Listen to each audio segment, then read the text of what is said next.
Hey, besties. Sorry if I'm being really quiet right now, but I'm getting ready to go sneak out to see my man. And we're gonna do a quick fit check. Just a quick one. Okay, besties. So I'm wearing a cute little white bralette with some jewelry, because, I gotta look cute. And then I'm wearing these little leggings from Lululemon. I think my ass look nice. And then I'm gonna have a little brown coat and my white slippers. And I need some perfume. And of course, we can never go wrong with some Chloe. Period. And for everybody asking, why are you sneaking out? You're 23. Babe, I live in a strict ass Mexican household with my abuela, so there's your answer.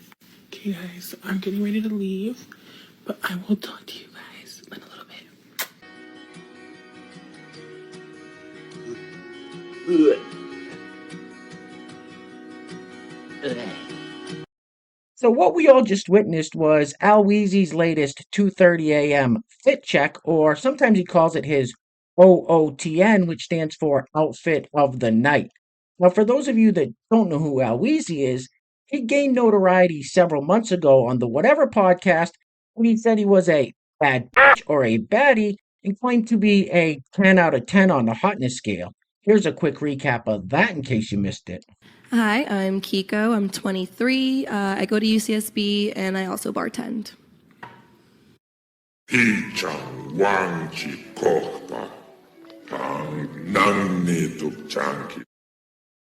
Welcome back. Thank you guys so much for joining me.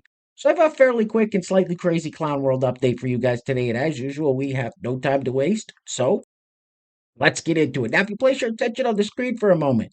So this individual is Alok or Alec. I'm not exactly sure how you say his name, but he's good friends with Dylan Mulvaney, big in the trans non-binary activist community, and he uses they them pronouns. Now, I saw this photo and thought to myself, what an interesting fashion statement. He's got that thick black sweater on underneath the full-length gloves and white dress. Must get hot in the summertime.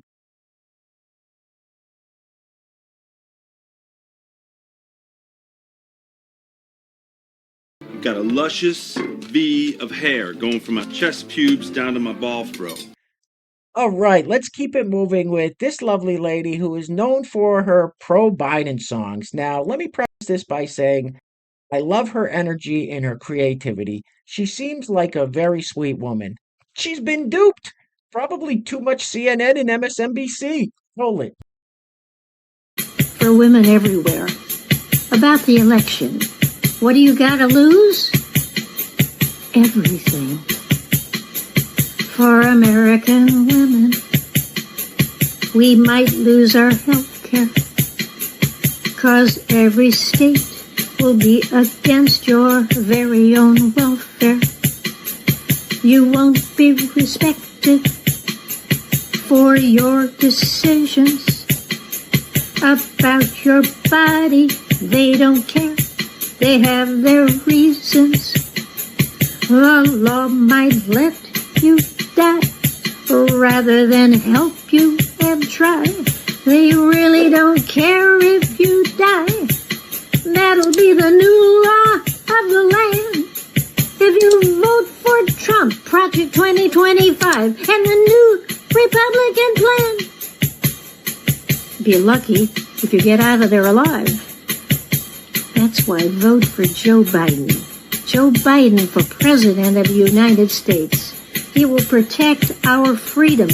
He will protect our health care. He will protect your right to make decisions about your body. He will protect our democracy. Vote for Joe Biden for President of the United States, 2024. Your song? It's awful. I hate it. Like I said, great energy for her age. Love the creativity. She seems like a very sweet woman, but come on now. Biden tried to force everybody to take an experimental. You know what? Never mind. You guys know what I'm talking about. Anyway, next up. So this fella says people voted for Trump simply because Obama is black. Typical Democrat logic. Everything has to do with race. Could it be that Obama's policies were just trash? Roll it. I have a theory on this. In order for people to admit what Donald Trump is, it requires them to confront the fact that the only reason that they voted for him in the first place was because they didn't like the fact that a black man was president. That's my theory. What do you think? Personally, I think you're a fucking idiot. Hey guys, real quick, I just wanted to let you know that if you're enjoying the videos, you like the content, you want to help support the channel, grabbing one of these t-shirts is a great way to do it, and here it is, one of our latest Trump 2024 designs. Now, this will go down in history as the most iconic photo ever taken, so if you want to grab yourself a little piece of history, I will put a link to the t-shirt in the description box below, and I also have some other very cool designs you can check out as well.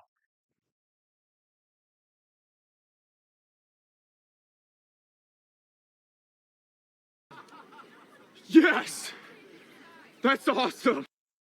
All right, next up we have this weird street preaching clip of DEI advocate and billionaire Dallas Mavericks owner Mark Cuban. Now, for those of you that don't know who the Dallas Mavericks are, they are an NBA basketball team, so professional basketball team. And like I said, Mark Cuban is the owner and the billionaire. And here he's doing some weird street preaching to us about white privilege. Roll it. So I need all of us to really open up and talk to each other, even when it's difficult, even when it's not something that we're comfortable with, particularly those of you who look like me in the white community, because it's hard to discuss race when you're white. The reality is, and just to be brutally honest, when people talk about white privilege, we get defensive. Right? There's this mechanism that I call manufacturing equivalency to try to protect ourselves. We'll say, well, I have a lot of black friends. We'll say that I grew up in a mixed community, so I'm not like that. I can't possibly be someone who takes advantage of white privilege. We manufacture this equivalence. And it's incumbent upon us to stop doing that. Or, here's another idea that's going to be very controversial. You could shut the fuck up. Now, one would think Mark Cuban, being a billionaire and all, would be able to afford a decent microphone and sound system. Now, I know. I'm not one to talk about decent microphones since mine sounds terrible, but I have an excuse. I'm poor. Anyway, next up. So this fellow wants to know why you don't think trans women are real women. Let me count the ways. Roll it. Give me a reason why you believe that trans women are not women that has nothing to do with physicality. A trans woman like myself. First of all, I don't give a shit. So you can be as hateful and as mean as you would like to, or what society would perceive as mean. I don't give a shit. I really don't care. Give me one reason that has nothing to do with physicality. I'm genuinely just curious. I'm genuinely just curious. And I will say at the end of the day, I don't care what anyone thinks. I don't care what anyone says. I feel the way that I feel and nothing will change that. And I'm sure you feel the same way.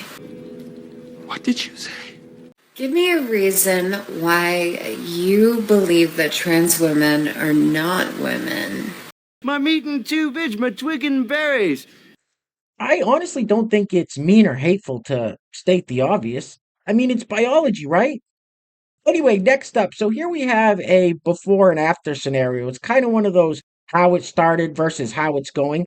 It's a perfect example of get woke, go broke. Now, the reason I have the blur on the screen there is because this is a biological woman that identifies as a trans man, and she had the double mastectomy, so you can't really see anything, but just to be on the safe side, I figured I'd put it up. Roll it. You know what I love about having my own business and working at home? Guess who does not have to deal with transphobia and ableism in the workplace? For the first time in 10 years, I'm having a good time, baby. My coworkers are my cats. I went outside to get stuff for my car and my neighbor was walking his 2-week-old puppy and then he gave me a dozen of his eggs from his chickens. I've been wearing my pajamas all day and nobody cares. Also, I get to make art all day. I get to have whatever sensory input I want. I get to go to the woods on my breaks. I get to decide when my breaks are. Ooh! Basically, I'm having a real good time, and thank you for making it possible. I've literally always worked in the service industry, and it's honestly, this is just such a nice change, and it's so good to not be working for super privileged white cis dudes who only care about money and exploiting marginalized people. Like, honestly, it's awesome. It's awesome! A few moments later. I don't know what to do. I have no answers. They're kicking me out of my hotel room because I asked them to wear an N95 mask. And they said that if I wanted that, I was at the wrong hotel and I had an hour to leave. I don't know where to go. I'm almost out of money. More scans just keep getting added to the docket. I don't even have one fully functioning arm at this point. Where do My mom isn't answering the phone. It's not like we were estranged. I don't know what to do. Where do I go? What do I do? I suggest you stop whining like a little bitch. Hey, real quick, before we go any further, I want to give a huge shout out to the sponsor of today's video. And while I'm doing that, I'm going to let this loop on the screen now. I showed a clip of this young lady in a video a few days ago, and this is what I said. She's got some fantastic dance moves. She actually reminds me of Rerun from that TV show What's Happening back in the day. And if she got up and did exactly this for an hour a day, it would vastly improve her health. Anyway, today's video is being brought to us by our great friend Patty Howen. Patty, thank you so much for sponsoring yet another video. I really appreciate the continued love and support. So once again, today's video sponsor is Patty Howen. Now, if you'd like to sponsor the next video and help support the channel, there is a PayPal link in the description box below, and I will say your full name as a sponsor of said video unless stated otherwise by you. All right, enough for one day. Get this off the screen, please.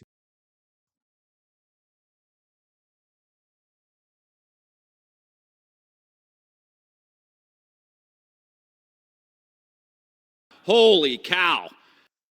All right, next up we have this fellow who has a very interesting take on jury duty. Roll it. So I got jury duty. I'm not going. That shit sounds stupid.